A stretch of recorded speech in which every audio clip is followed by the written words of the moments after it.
तर रामकृष्ण हरी मंडळी, कशा आहात तुम्ही? मजेत का? मी सुद्धा अगदी मजेमध्ये. दररोजचं आणि आपलं नवीन ब्लॉग. आज आपण सकाळी लवकर उठून म्हणजे जेवण वगैरे केलं. जेवण वगैरे झाल्यास नंतर आहे का आपण लगेच लॅपटॉपवरती बसलो. लॅपटॉपवर आपल्याला आहे ना ऑर्डर येईल होती. त्या ऑर्डर म्हणजे पार्टीचं बॅनर बनवून देणं होतं, त्यासाठी बॅनर वगैरे बनवून दिलं. आणि नंतर थोड्याच वेळामध्ये आपण फ्री झालो. फ्री झाल्यास नंतर तोंड हातपाय वगैरे धुतले आणि आपल्याला कुठं जाणं होतं तुम्हाला माहिती आहे का?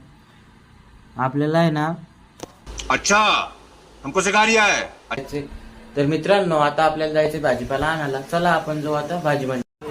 थोड्याच वेळामध्ये आपण एका भाजी मंडीमध्ये पोहोचलो. आणि भाजी मंडी पोहोचल्यास नंतर आपण सर्वात पहिले घेतली मटकी. मटकी घेणं झाल्यास नंतर केळी आणि दूधही घेतलं. शिकरण बनवून नव्हतं आपल्या रूमवरती, त्यासाठी दूध आणि केळी घेतली. आणि लगेच थोड्या वेळामध्ये रूमवरती आल्यास नंतर आहे का